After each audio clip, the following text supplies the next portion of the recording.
وہ کیتھولک عیسائیت کو بھی اپنے ہاتھ میں لے لیا ہے۔ چنانچہ پوپ صاحب نے فرمان جاری کر دیا ہے کہ ہمارے خداوند یسوع مسیح کے قتل کی ذمہ داری ان یہودیوں پر نہیں ہے، بری کر دیے گئے۔ 1900 برس کے بعد، بلکہ 2000 برس کے قریب ہو گئے، انہیں ایگزونریٹ کر دیا گیا، ایبسالو کر دیا گیا، ان پر ذمہ داری نہیں۔ نتیجہ یہ نکلا ہے کہ ابھی چند مہینے پہلے جو مذاکرات صلح کے ہو رہے تھے، جن میں یاسر عرفات بھی تھے اور یہ اسحاق رابین گیا ہوا تھا واشنگٹن، وہاں سے واپس آیا ہے تو روم میں رک کر پاپائے روم سے ملاقات کر کے تشریف لائے ہیں، انہیں دعوت دی ہے کہ یروشلم آئیے، اور ویٹیکان نے تسلیم کر لیا ہے اسرائیل کو، اور ویٹیکان کا اب جو ہے ایک ایمبیسی، اس کا جو ہے سفارت خانہ وہ یروشلم میں بننے والا ہے، اور پوپ صاحب بھی وزٹ کرنے والے ہیں۔ گویا کہ یہ گٹھ جوڑ اب مکمل ہو چکا، اب کہیں اس میں کوئی کمی نہیں رہی۔ اس یونائٹڈ فورس کے ساتھ یہ نیو ورلڈ آرڈر اس وقت عالم اسلام پر حملہ آور ہے۔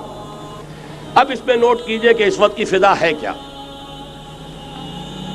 عالم اسلام میں سے عالم عرب ان کے شکنجے میں جا چکا، کیوں بنا کر کھڑے ہوئے ہیں اسرائیل کو ماننے کے لیے اور سر تسلیم خم کرنے کے لیے۔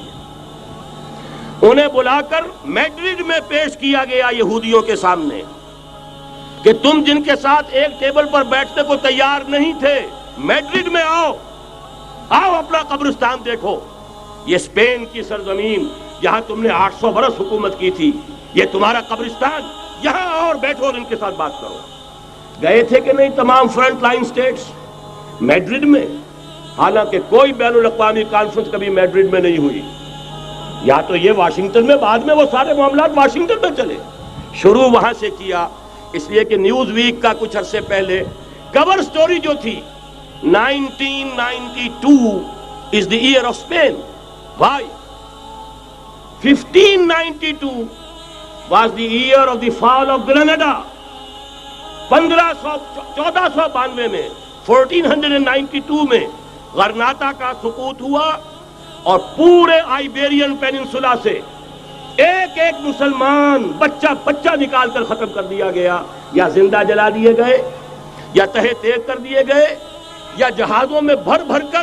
اور آپ کو معلوم ہے میڈیٹرینین کی حیثیت کیا ہے، خلیج ہے، ایک معمولی سی خلیج، ادھر سے اسپین کا ساحل قریب آ جاتا ہے، اسپین کے ساحل سے جہازوں میں بھرا اور نارتھ افریقہ کے ساحل کے اوپر پھینک کر آ گئے۔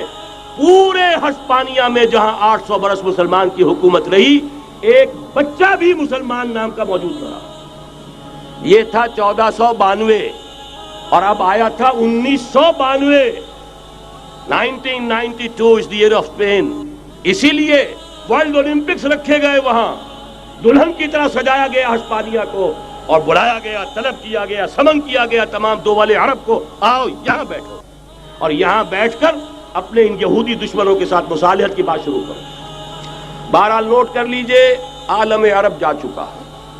کوئی دن کی بات ہے، میں سنسنی پیدا نہیں کرنا چاہتا، لیکن حالات اور واقعات سے نگاہیں بند کرنا بھی کوئی دانش مندی کی بات نہیں ہے۔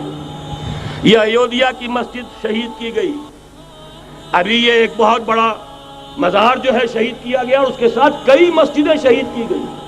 یہ سب کیا ہے؟ یہ مسلمانوں کی نفس دیکھی جا رہی ہے کہ کوئی غیرت اور حمیت نام کی کوئی شے باقی ہے؟ جیسے علامہ اقبال نے وہ نظم لکھی تھی، عبدالقادر روہیلا بڑا ظالم جفاجو کینہ پرور تھا، لیکن یہ کہ اس نے جو ایک ٹیسٹ لیا تھا کہ وہ جو عورتیں ہیں تیموری خاندان کی، ان میں کوئی رمق رہ گئی ہے؟ معلوم ہوا کہ نہیں، کہ غیرت نام تھا جس کا گئی تیمور کے گھر سے، ختم، غیرت نکل گئی۔ اسی طرح ایودھیا کی مسجد، اب چرار شریف، اور یہ کوئی دن کی بات ہے کہ اب مسجد اقصیٰ کا نمبر آیا کہ آیا، اس کے لیے پوری تیاریاں ہو چکی ہیں۔ یروشلم کا مشرقی حصہ خالی کرایا جا چکا ہے، اس کے اندر اب پورا تسلط یہودی کر رہے ہیں، یہاں تک کہ اب کے یاسر عرفات صاحب نے بھی کچھ نہ کچھ جو ہے احتجاج کی بات کی ہے، حالانکہ اب تک ہر بات مان کر منقار زیرے پر تھا، لیکن یہ کہ ایک وقت آتا ہے آخر کار اسے بھی کچھ بولنا پڑ گیا ہے۔ لیکن یہودی اب پیچھے قدم ہٹانے والا نہیں ہے، ان کا تھرڈ ٹیمپل، تیسری مرتبہ ہیکل سلیمانی تعمیر ہونا ہے، نوٹ کر لیجئے، ان کے لیے وہ وہی کچھ ہے جو ہمارے لیے کعبہ ہے، ان کے لیے ہیکل سلیمانی بالکل وہی حیثیت رکھتا ہے جو ہمارے لیے کعبہ۔ وہ ہیکل سلیمانی ایک مرتبہ پہلے نبوکدنضر کے ہاتھوں مسمار ہوا، پھر سن 70 عیسوی میں ٹائٹس کے ہاتھوں مسمار ہوا، سن 70 کے بعد آج 1995 میں کتنے برس ہو گئے؟ پورے 1925 برس ہو گئے کہ ان کا کعبہ زمین بوس پڑا ہوا ہے۔ اب تک تو ان کا بس نہیں تھا، اب تو بس ہے کہ نہیں؟ اب ان کی حکومت ہے کہ نہیں؟ اب شاہ حسن ہو چاہے شاہ حسین، ان کے نوکر اور چاکر ہیں یا نہیں؟ اب انہیں ڈر کس کا ہے؟ لہذا کوئی دن کی بات ہے، مسجد اقصی شہید ہوگی اور ٹیمپل کی تعمیر شروع ہوگی۔ یہ تو بہرحال ایک نقشہ ہے۔ اگلا نقشہ آپ کو بتانا چاہتا ہوں، ایک دوسری تصویر ہے۔ یہ تصویر ہے زمینی، ایک تصویر ہے آسمانی۔ وَمَكَرُوا وَمَكَرَ اللَّهُ وَاللَّهُ خَيْرُ الْمَاكِرِينَ۔ انہوں نے اپنی سی تدبیریں کی، اللہ نے اپنی تدبیر کی، اور ظاہر بات ہے اللہ کی تدبیر سے بہتر تدبیر کس کی ہوگی؟ چنانچہ یہودیوں کی سازشیں اس وقت بھی ناکام ہوئی تھی یا نہیں؟ ظاہر بات ہے جاء الحق وزهق الباطل ان الباطل کان زہوقا۔ لہذا یہ آیتیں دونوں اعلان کر رہی ہیں کہ یہودیوں کی سازشیں بالآخر ناکام ہوں گی اور دین حق کا بول بالا ہو کر رہے گا۔ یہ تو ان آیتوں سے ظاہر ہے۔ یریدون لیطفئوا نور اللہ بافواہہم واللہ متم نورہ ولو کرہ الکافرون۔ یریدون ان یطفئوا نور اللہ بافواہہم ویابى اللہ الا یتم نورہ ولو کرہ الکافرون۔ هو الذی ارسل رسولہ بالہدی ودین الحق لیظہرہ علی الدین کلہ ولو کرہ المشرکون۔ اللہ نے تو بھیجا ہی ہے اپنے رسول کو اس فیصلے کے ساتھ اور یہ ذمہ داری اور مشن دے کر کہ جو دین حق آپ کو دے کر بھیجا جا رہا ہے اسے غالب کیجئے، نافذ کیجئے، قائم کیجئے، اس مشن کے ساتھ بھیجا جا رہا ہے۔ اور وہ بہرحال آیا جاء الحق وزهق الباطل ان الباطل کان زہوقا۔ لیکن نوٹ کرنے کی بات یہ ہے، ذرا یہاں تھوڑا سا تحمل کے ساتھ غور کیجئے گا، کہیں میرے خلاف کوئی فتویٰ دینا شروع کر دیں۔ کیا حضور کا مقصد بعثت اس وقت مکمل ہو گیا تھا؟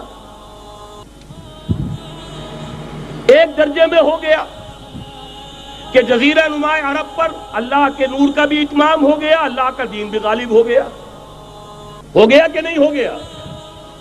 لیکن کیا محمد الرسول اللہ صرف عرب کے لیے بھیجے گئے تھے؟ قرآن کہتا ہے ببانگ دہل وما ارسلناک الا کافۃ للناس بشیرا ونذیرا۔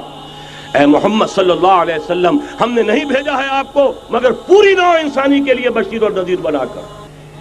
تو جان لیجئے کہ یہ مقصد بعثت محمدی صلی اللہ علیہ وسلم بتمام و کمال اس وقت پورا ہوگا جب کل عالم انسانیت پر، کل روئے ارضی پر اللہ کا دین اسی طرح غالب ہو جائے گا جس طرح کہ محمد رسول اللہ والذین معہ صلی اللہ علیہ وسلم ورضی اللہ تعالی عنہم اجمعین، ان کے ہاتھوں سے، ان کے ایثار سے، ان کی قربانیوں سے، جن کا نقشہ آپ کے سامنے مولانا کھینچ چکے ہیں، ان کے اثار، ان کی قربانیاں، ان کی محنت، ان کی جفا کشی، ان کی سرفروشی، ان کے جان تن من دھن لگا دینے کے نتیجے میں جیسے اس وقت غالب ہوا تھا کل روئے ارضی پر غالب ہوگا، تب کہیں جا کر مقصد بعثت محمدی مکمل ہوگا۔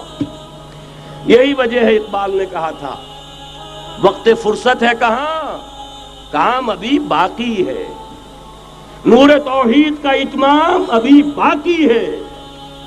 لیکن ساتھ ہی خوشخبری بھی دی تھی، یہ چمن معمور ہوگا نغمہ توحید سے، آئے گا وہ دور، یہ چمن معمور ہوگا نغمہ توحید سے، لازماً آ کر رہے گا۔